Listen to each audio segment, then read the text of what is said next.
ата жұртты аңсап жеткен ағайын. Өмірі өнеге, тағдыры ғұмыр дария. Төл өнер мен тарихқа, ілім мен білімге, мәдениет пен өркениетке сүбелі үлес қосқан саңлақтардың айтары көп. Әр аптада бұрынғы көшпендінің бүгінгі ұрпағы жөнінде сыр шертетін Modern Nomads бағдарламасы. Қазақ ТВ-ден көріңіздер.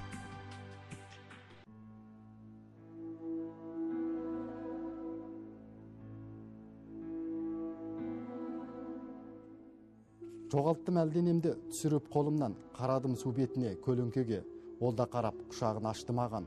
Араға бал берген гүлдей, жүзімнен тозаң көшіп, күлтесі қанатын қақты. Басымды көтеріп, мен содан аспанға қарадым, онда да біреу төбемнен үңілді маған. Бір ұлттың поэзия деңгейін білу үшін, алдымен сол ұлттың дәстүрін білуің қажет. Ал дәстүр дегеніміз симфония тәрізді. Оның әр парағы бір-біріне ұқсай бермейді. Дәл осында өзгеге ұқсамайтын жыр жолдарын Ардақ Нұрғазыұлы ата жұртқа Тарбағатайдан жәдігер ретінде ала келді. Ата жұртыма қоныс аударғалы міне 10 жылдың жүзі бопты. Өткен тарихымды естелікке қалдырсам деп әдейілеп отырып, өзімнің шығармашылығымның екі түрін, бір шыққанда поэзия мен прозалық шығармаларында сол жақтағы Байтұрсын әліппесі бойынша осындай екі кітап қып, өзіме естелік ретінде, жәдігер ретінде қалдырдым. Бұл баспа бетін көрмеген кітап. Ішіндегі 12 әңгімеге арқау болған 12 суретті Қытайда жүрген белді ақын досы Имам Мәді өз қолымен түсірген. Мына 5 саусақтың ізі де көзге ыстық көрінеді. Өзімнің тұңғыш қызымның 5 жастағы кезінде қолында бүйтіп естелік болсын, сол Қытай топырағында жүрген кездегі естелік ет деп мен етіп ай күнін түсіріп алғам. Мен үшін айтқанда енді кейінгі ұрпақтарыма қалатын менің өткен тарихымның бір белгі ретінде осы екі қолжазба қалады деп ойлаймын. Әкесі Нұрғазы өткен ғасырдың 30-шы жылдары атамекенді қимай, тастай қашқан жұртпен ілесіп, құлжадан бірақ шығады.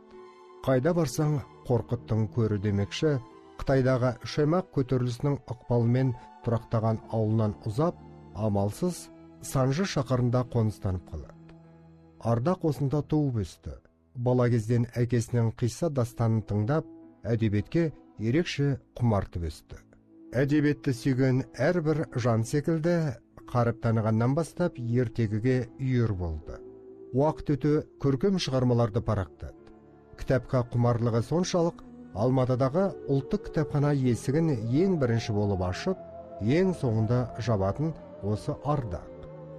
Жазушы болуды армандаған жігіт ақындықтың ауыр да шарапатты жолына түсті. Қытайда көкжиек деген журнал болды. 8-ші класс оқып жүргенімде сол журналдың бір санына мен ағылшын ақыны Гитстің екі өлеңге кезіктірдім. Бұл біреу түн бұлбұлы, біреу ертеде грек құмырасы дейді. Сол екі шығарма менің жалпы әдебиетті көзқарасымды тұтастай өзгертіп жіберді. Мен содан бастап әдебиетті былай айтқанда тұлғалар арқылы тануға тырыстым деп ойлаймын. Өйткені ол екі жинақ, екі өлең жарық көргеніне 2 ғасыр өткен. Ал мен оқып отырғаным оның 3-ші аудармасы. Ол ағылшыншадан қытайшаға аударылған, қытайшадан қазақшаға аударылған да, бірақ оның сол жырды оқыған кезде адам табиғатынан сезінесің. Поэзияның не екендігін. Ақын осы жерде өз ойын өлеңмен өрбітеді. Мен оянғанда ағаш бесігім, баяу ырғалып, желде ербелеп тұрғанды. Жүрегімнің соққанын естимін. Сонау жердің түбінен келген үн бойымды кезген. Шырақ алып түнекте қолын бұлғаған жанның соңынан ергенмін. Алғаш тыңдағанда құлаққа ерсілеу, көріксіз сурет, ұтымсыз ұйқас. Алайда Ардақтың жан дүниесін кітаптағы өлеңін оқып барып оғуға болады. Енді оның өлеңдері негізінен кейде бірталай пікірталастар тудырады. Өйткені біз негізінен өлең деген мына ұйқас деп, Абай айтады ғой, сыңғырап өңкей келісім деп.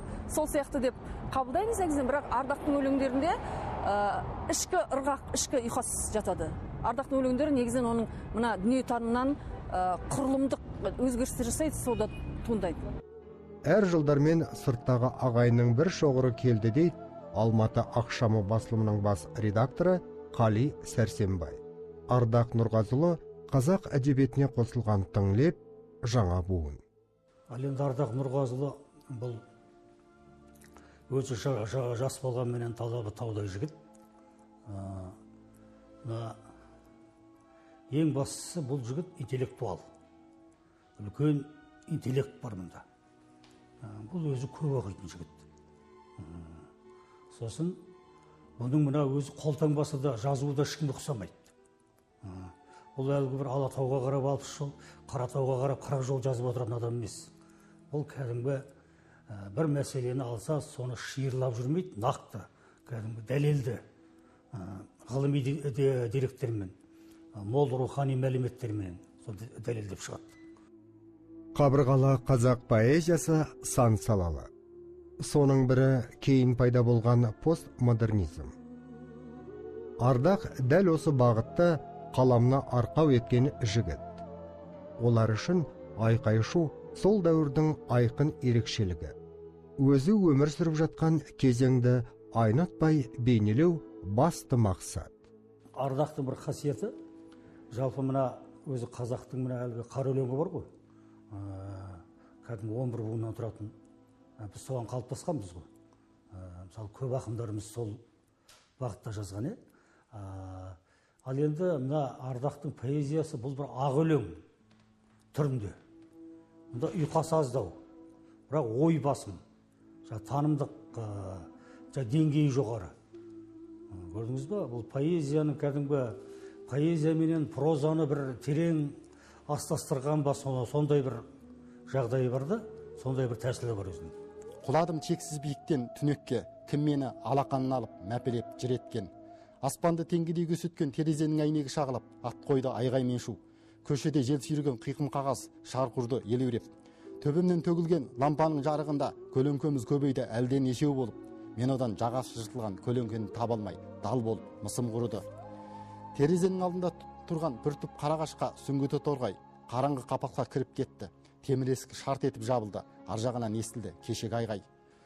Жұдырықтай жүрегіме тоңған қара түн, құшағын кең ашып өзіне тартқан, түбі жоқ шыңырау, азал үн, түнектен түнекке құлап келемін.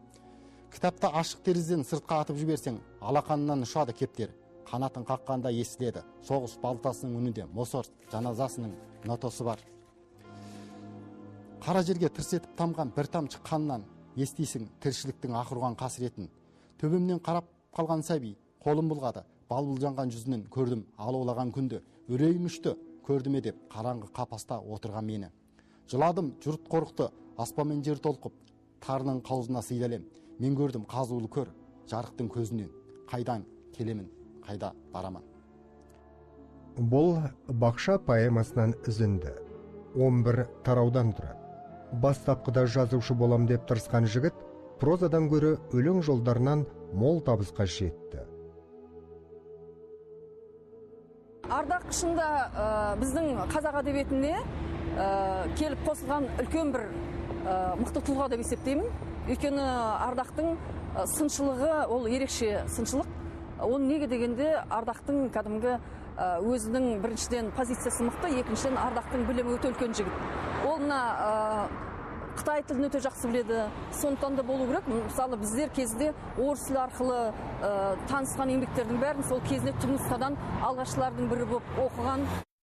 Жазушылық талпынысы 1992 жылғы батыстан күн шықса, шығыстан жел тұрады деген бір романмен шектелді.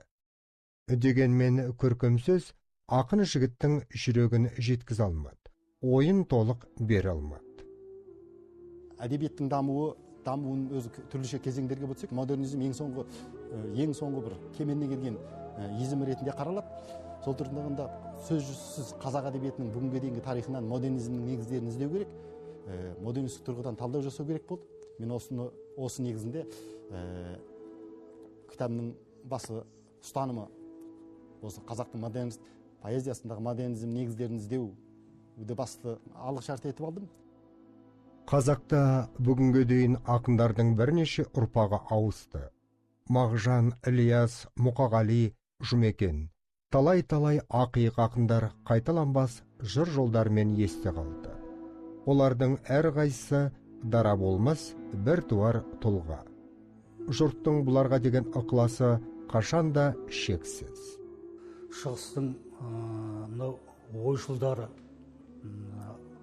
шетелдің ойшылдары, мына батыстың ойшылдары туралы естелерді көп аударады. Бұл шынын айтқанда мына жалпы ол мына өзі газет деген нәрсе ол рас ақпараттардан тұрады ғой. Бірақ мына халықтың барлығы ол қарапайым емес. Мысалы, жұрттың барлығы жаңа ақпаратты оқымайды. Ондай үлкен кәдімгі рухани нәрі бар, рухани жаңа дерегі мол, жұртқа айтары көп, осындай үлкен тақырыпты қамтыған жарияланымдарды жұрт соны оқитын өз оқырманы бар. Ардақ бастаған жастар ата жұртты аңсады. Еліміз егемендік алғанда арманға қанат біткендей болды. Әкесі Қазақстанға біліммен, тәжірибемен барыңдар деп ақыл қосты. Бір қызығы бүгінгі ақын әрі әдебиет зерттеушісі кезінде Құлжа университетінің химия факультетін тәмамдаған. Дегенмен әдебиетке деген сүйіспеншілігі жеңді. Мен шығармашылықта қалайда жақсы шығарма жазу, өлмейтін шығарма жазу керек. Өлмейтін шығарманың қандай ерекшелігі болады дегенді жалпы өзімнің шығармашылығымен, өзімнің зерттеуімен, жалпы әдебиетке қойған талабымның басты осындай бір негізде болды. Ата жұртқа келген соң шығармашылық тіршілікке қойып кетті. Шетел әдебиеті газетін шығарды. 2 жылда 34 саны жарық көрген басылым әдеби қауымның рухани азығына айналды. Ардақ Нұрғазылының төл әдебиет ортасында танылып, есімін ел біліп, өз оқырманы қалыптасқан сәтте осы еді. Ардақтың сыншылығы ол кәдімгі өресі жоғары, аясы кең сыншы. Өйткені сын деген өзі мына шығарманы мынау жақсы, мынау жаман деген айтыңыз, сын деген ол әдебиет арқылы үлкен философиялық ойлар айту. Сын деген сол тұрдан келгенде Ардақтың сындарын оқысаңыз, сіз сол белгілі бір ақын, немесе белгілі бір жазушы соның шығармашылығына торлы емес, сол өмір сүрген қоғам, соның шығармасы арқылы айтылған үлкен ойларға талдау жасайды. Көп ұзамай сыртта жүріп аңсаған Алмалы шаһарының тыныс тіршілігінен хабар беретін Алматы ақшама газетіне қызметке тұрды. Бастапқыда қайнаған журналистік өмірге жаңа ортаға бейімделе алмайтындай болып көрінген. Бірақ еті тірі жігіт тез арада ұжыммен сыйласып, байырғы оқырмандар арасынан өз орнын тапты. Мұнысы үлкен жетістік дейді белгілі журналист Әнуарбек Әуелбек. Оның әрбір жазып жүрген қаламынан туған шығармалары тек мынау өзіміздің еліміздің ішкі мәселелеріне ғана, әлеуметтік экономикалық мәселелеріне ғана арналып қоймай, бүкіл әлемдік деңгейдегі мәселелерде өзекті болып жатқан оқиғаларды сараптап талдауға арналып жатады. Бұл тұрғыдан келгенде мынау Ардақ Нұрғазыұлының оқырмандарымызға беріп жатқан тәлімі, беріп жатқан мән мағыналы шығармалары жақсы деп айтуға болады. 25 жылдық тарихы бар басылым алып шаһардың жылнамасы іспеттес. Күнделікті өтіп жатқан мәдени, әдеби, әлеуметтік, саяси, экономикалық іс-шаралар, қаланың тыныс тіршілігінен хабар беретін ақпарат ағыны осында. Ардақ келген соң, газет жанынан Муз атты шайырлар клубы да ашылыпты. Ардақтың өзінің жеке қасиетіне келетін болсақ, өте елгезек, өте алғыр, өте ұқыпты азамат. Бұл қырынан тіпті біздің өзімізде жақсы үлгі алатын тұстарын айтпай кетуге болмайды да, айтпай кетуге болмайды. Адам өзі үлкеннен де кішіден де ара қатар жүргеннен кейін қарап үлгі алып жүрген дұрыс қой. Өмірдің өзі ұстаз дегендей, осы айнала бізде жүр. Біз мына сырттан келген бауырларымыздың, қандастарымыздың арасынан көп нәрсені үлгі етіп алуымызға болады. Әсіресе осы пысықтығы, ұқыптылығы, уақытты үнемді пайдалана білетіндігі, біздің мынау кішкене кейде қалжыңдап жайбасар халықпыз деп жатамыз ғой, сол жағынан келгенде үлгі бола алады. Зиялы қауымға артылар жоқ қашан да ауыр. Ұлттың болмысы тілі мен ділін қастерлеп, мерейін өсіру олардың мәртебелі міндеті. Біздің кейіпкеріміз осынау сара жолдан тайған емес. Біз енді қалай десек те, әлемнің түкпір-түкпірінде шашырап жүріп, жойылып кеткеннен гөрі, өзіміздің атамекенімізде, өзіміздің туған жеріміз, туған елімізде бәріміз бүкіл қазақ бас қосып, бір адамдай жұмылған жұдырықтай болып, өзіміздің халқымызды сақтап қалу жолында, тілімізді сақтап қалу мақсатында, елдігімізді, тәуелсіздігімізді сақтап қалу мақсатында тер төгіп еңбек етуіміз керек. Белгілі журналист Қали Сәрсенбайдың ақпарат айдынында есімі белгілі тұлға. Өзінің жолын қуған Ардақ сияқты көптеген ізбасарларының тәжірибелі ұстазы. Редакциядағы тілшілердің бас қосуы, тіпті ресми ілездеменің өзі қазақы қалжыңмен өріліп, жылы шырайда өтеді. Әдебиет сыншысы ретінде Ардақтың жазған әр дүниесі бір кітап тақырыбына арқау көрінеді. Жастардың мына дүниені тануы, адам тануы, өнер тануы бұл мүлдем бөлек. Мүлдем бөлек. Тыңыз ба? Бұрын енді ол совет үкіметінің кезінде социалистік реализм деген әдебиеттің тәсілі болды. Тек соның шеңберінен ауқымынан шықпайтынсың. Ал қазір еркін талдау басым ғой. Сондықтан Ардақтың бір қасиеті сол кәдімгі не жазса да кәдімгі танып жазады, талғап жазады, еркін талдап жазады. Мынау газет мерейтойына арналған таңдаулы жинақ. Мақалалар, сұхбаттар, тарихи кездесулерден басылым бетіне жарияланған үзік сырлар. Ардақ Бродскийдің «Сен маған жат емессің» деп аталған қазақ туралы өлеңін талдап мақала жазды. Сол туынды тарихи таңдаулыдан орын алды. Ақындардың шығармашыларынан бірде дәстүр жерісін қалыптастырып, қазақ поэзиясының жаңаруын, модернизациядан өткендігін, бүгінгі уақыт талабынан, әлемдік әдебиеттің талабына қалай көтерілгендігін бағамдау және соны көрсету, көрнектілендіру болды. Сондықтан мен қазақ әдебиеті орнықты қадаммен дамып, биік деңгейге жетті. Енді тәуелсіз деңгейге әдебиетті бұдан да бір биікке шығару керек. Жастар сол бағытта жұмыс істейді, солай көрінеді деп ойлаймын. Төл әдебиетімізде ащы да болса ақиқатын айтатын сыншылар аса көп емес. Осы бағытқа жаңа лек болып қосылған Ардақтың пікірі көкейге қонымды, дәлелі, дәйекті. Ардақ өте білімді жігіт, жан-жақты жігіт. Сіз оның шығармаларында жаңағы әлемдік контекстегі ізденістер. Ардақтың мен бір атап айтатын нәрсесі, Ардақ өнерлік ізденістерді көп жасайды. Әдебиет дегеніміз, өнер дегеніміз ол тек өмірдің көркем бейнесі дегенді айтамыз ғой. Ардақ өнерлік ізденістерін өте көп жасайды. Ардақ Нұрғазылының бір топ өлең шоғыры Қытай тіліне аударылды. 17 өлең бір поэмадан тұратын кітап «Арақұс» деп аталады. Осы шығарма жақында ғана ағылшын тіліне тәржімаланды. Енді батыс ақындары Ардақ арқылы қазақ поэзиясымен тереңірек танысуға мүмкіндік алды. Осы орайда алаш жұртынан сүйінші сұрауға дайынбыз. Австралияда 2005 жылдан бері Питер Поттер атындағы халықаралық мәртебелі байқауы бар. Биылғы үміткер 6 ақынның бірі қазақ баласы Ардақ Нұрғазылы. Байқау қорытындысы алдағы мамыр айында жарияланады. Барша қазақ әдебиетіне серпін берер қуанышты хабар бізді де айналып өтпес деп сенеміз.